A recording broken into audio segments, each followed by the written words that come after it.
درانی صاحب آپ سے آغاز کروں گا۔ ویسے تو شاید ہی کوئی انتخابی عمل ایسا رہا ہو اس ملک کی تاریخ میں جس رزلٹ کے نتیجے میں جو ہار جائے پارٹی وہ ایکسیپٹ کر لے، لیکن آزاد کشمیر کے الیکشن میں وفاق میں جو اتحادی ہیں مسلم لیگ نواز اور پیپلز پارٹی، وہی ایک پیج پر دکھائی نہیں دے رہے۔ بلاول صاحب نے یہ کہا کہ ریاست فیصلہ کر لے کہ انہوں نے نون لیگ کے ساتھ کھڑے ہونا ہے، نون لیگ کا مفاد عزیز ہے یا پاکستان کا مفاد عزیز ہے، یعنی کہ ہنٹ کیا کرنا، وہ کھلم کھلا اس بات کو اسرٹ کر رہے ہیں کہ رستہ دیا گیا، مسلم لیگ نواز کو سپورٹ کیا گیا، اسی لیے وہ وہاں پر حکومت قائم کرنے کی پوزیشن میں اب آئے گی۔ کیا لگتا ہے آپ کو کہ ڈسپیوٹڈ ہو گئے ہیں الیکشن؟ ایک تو یہاں پر ایک ڈسکارڈ ہے، اور دوسرا پچھلی بار کی حکومت فارم کرنے والی جماعت پاکستان تحریک انصاف منظر عام سے ہی غائب تھی۔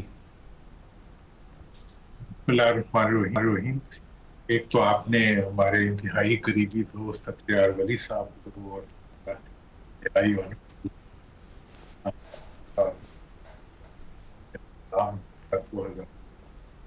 اور آپ کے سوال کا تعلق ہے، میرا خیال ہے قصہ تھوڑا اس سے پہلے وہ یہ ہے کہ جب سے یہ تھم رول بنا ہے کہ جس کی حکومت پاکستان ہوگی اسی کی حکومت کشمیر میں یا گلگت بلتستان میں، یہ جو فارمولہ بنایا گیا ہے جب سے، اس وقت سے میں سمجھتا ہوں کہ کشمیر کی عوام کے اندر ایک ریزنٹمنٹ پیدا اور وہ بڑھتی گئی۔ دوسری پھر ریزنٹمنٹ اس وقت مزید بڑھ گئی جب P T I, Peoples Party اور نون کی طرف سے جس قسم کی قیادت کشمیر کے لوگوں کو دی گئی، وہ بھی اس نے بھی وہاں پہ ریزنٹمنٹ پیدا کیا۔ اور اس صورتحال میں جو آج کی وہ بہت کوئی مطلب خوشکن نہیں ہے کشمیر کے، اور کشمیریوں کو جو کہ ایک اسٹرگل میں مصروف ہے انڈیا کے خلاف، اور جو کشمیر بنے گا پاکستان ہمارا لے، کشمیر کے اندر 7,000 جو دشمن کے مسلح لوگوں کے مقابلے جو ہے وہ پاکستان کے ناقے کھاتے پھر رہے ہیں، ان کے جو پچھلا بیک سپورٹ جو علاقہ ہے لوگوں کو یہ کہ اس حکومت کو تسلیم کرتے ہیں، تو میرا خیال ہے کہ اس وجہ سے تھوڑا سا وہاں پہ حالات جو ہیں وہ اتنے اچھے نہیں، اور اس وقت کا جو پارٹیوں کے درمیان جو ظاہری کانفلکٹ نظر آ رہا ہے یہ وقتی سا، میرا خیال ہے کہ یہ تھوڑے عرصے جائے گا، ختم ہی ہو جائے گا، چونکہ پاکستان میں 2024 کے بعد جو حکومتیں جس طرح فارم ہوئی ہیں اور وہ چل بھی رہی ہیں، اسی طرح کشمیر میں جو حکومت بنے گی وہ بھی چلتی رہے گی، گلگت بلتستان میں وہ بھی چلتی رہے گی اور چل رہی ہے۔ ریزنٹمنٹس جو ہیں وہ بہرحال مقامی طور پہ ہیں اور وہ رہیں گی، اور وہ پرسنٹیج آف ووٹ اس میں بھی وہ ریفلیکٹ کرتی ہیں۔ اور پھر یہ ہوتا ہے کہ جب الیکشن لڑنے کے لیے مختلف پارٹیاں بھلے وہ الائے بھی ہوں آپس میں کھڑی ہوتی ہیں، تو پھر تھوڑی بہت سخت باتیں بھی ہوتی ہیں، تھوڑی سی لہو کی باتیں بھی نہیں، وہ درانی صاحب تھوڑی بہت سخت باتیں ہوتی ہیں۔ اگر وفاق میں جو مینڈیٹ ملا ہے نون لیگ کو اسی کو فارم 47 کہہ دیا جائے انہی کے اتحادیوں کی طرف سے، تو یہ کچھ زیادہ سخت بات نہیں؟ میرا خیال ہے کہ بہت آرام سے پوری لیجٹیمیٹلی مرکز والے ان کو بھی کہہ سکتے ہیں جو اس لیے یہ کمپیشنیٹ گراؤنڈ کے اوپر جو ہے تو ان کو یہ رائٹ ہے کہ وہ یہ کہہ سکتے ہیں، لیکن میرا یہ پبلک کنزمپشن کے لیے ہے دیٹ، اور میرے سامنے ایسی کوئی ایڈمٹ آدمی زیادہ بات بھی نہیں کر سکتا، اس لیے بہت محتاط الفاظ میں میں اپنا بیان نہیں، اچھا ہے، محتاط رہنا ہی بہتر ہے۔ درانی صاحب آپ جو بات کر رہے تھے، ایک تو پی ٹی آئی کا فیصلہ اور دوسرا لو ٹرن آؤٹ کی بات، تیسرا یہ کہ یہ جو احتجاج یا وائلنس کی ایک ویو ہم نے دیکھی ہے ریسنٹلی وہاں پہ، کیا لگتا ہے آپ کو کہ اس کا سلوشن پھر کس کے پاس ہے؟ پیپلز پارٹی کہتی ہے ٹروتھ اینڈ ریکنسیلیشن کی بات کرتی ہے، مسلم لیگ نواز جس طرح سے وہ یہ کہتے آئے ہیں کہ ڈیولپمنٹ جو ہے وہ اس کا سلوشن ہے، جو ڈیمانڈز ہیں اس کو ڈیولپمنٹ سے ہم میٹ کریں گے۔ کیا لگتا ہے آپ کو کہ اس الیکشن کے بعد جو حکومت فارم ہوگی وہ جینون سلوشنز پرووائڈ کر سکتی ہے اے جے کے لوگوں کو؟ دیکھیے مطلب میرا تو اس معاملے میں میرا ایک خاص تعلق ہے اس ایشو سے، اس لیے میں یہ بات بڑے ہی کانفیڈنس سے کہوں گا کہ اگر آپ کشمیر کے مسئلے کو حل کرنا چاہتے ہیں تو سب سے پہلی بات تو یہ ہے کہ کشمیریوں کے اوپر ہی اس مسئلے کو چھوڑ دیں کہ جتنے مطلب اگر کراچی کی لیڈرشپ جا کے کشمیر کو کہے کہ ہم آپ کو کراچی کی طرح بنا دیں گے، اور پنجاب کی لیڈرشپ جا کے کشمیریوں کو کہے گی کہ ہم پنجاب کی طرح آپ کو فارم 47 کا بنا دیں گے، تو اس کے اثرات کشمیر کے اندر اچھے نہیں آئیں گے. خدارا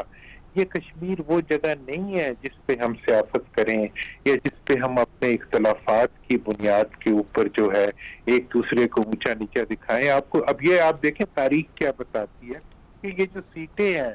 جموں کی،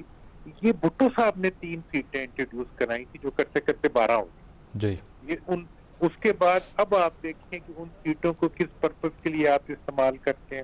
اس سے آگے بڑھتے ہوئے آپ نے پاکستان کی حکومت کو جواز بنا دیا کشمیر میں کامیابی کے لیے. اس کو آپ کیسے جسٹیفائی کرتے ہیں؟ آپ کہتے ہیں کہ اچھا گلگت بلتستان تمہارا ہو گیا تو کشمیر ہمارا ہو گیا. یہ کوئی بندر بانٹ ہے؟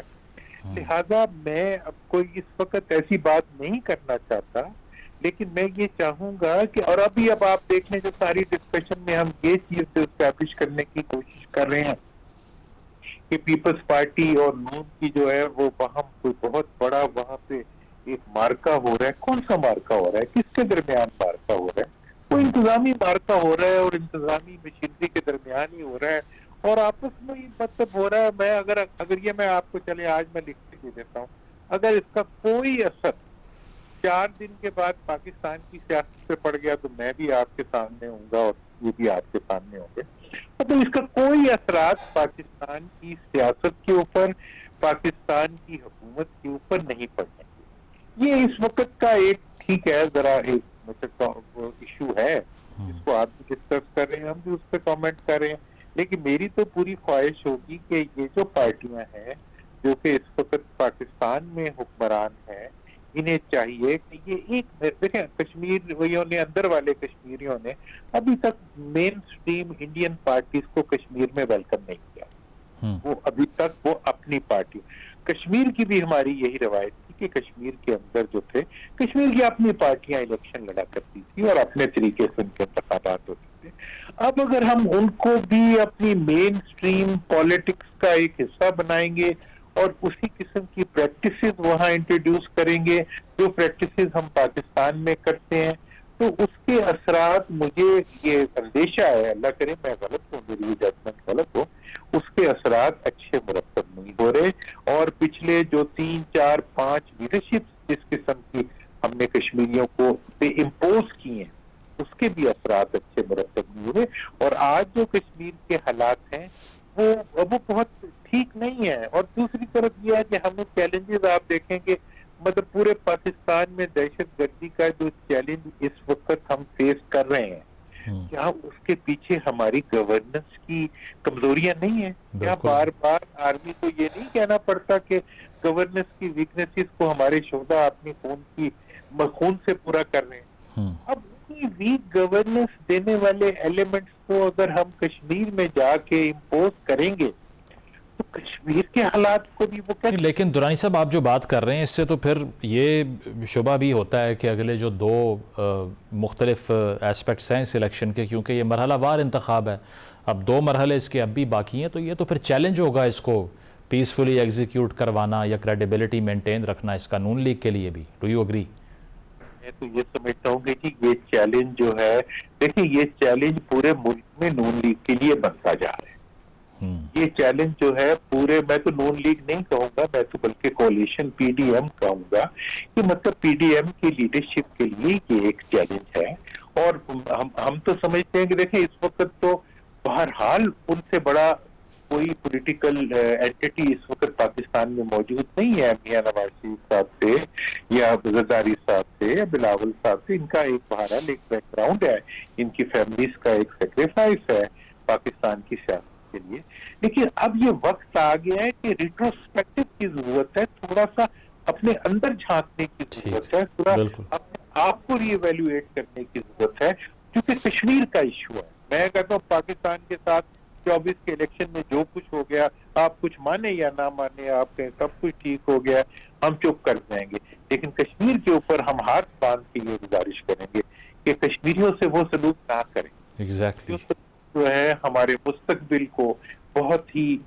بری شکل بنا دے گا اور ٹھیک۔ ہمارا فیس بہت ہی اس سے متنازع ہے۔ بالکل، یہ آپ نے بالکل صحیح کہا کہ جو سینسٹیوٹی کشمیر کے انتخاب کی یا وہاں کی پالیٹکس کی ہے اس کو تمام پارٹیز کو اکنالج کرنا چاہیے۔ وقت ختم ہو چکا ہے، بہت شکریہ۔ درانی صاحب، اختیار ولی خان صاحب اور سحر کامران صاحبہ موجود تھے۔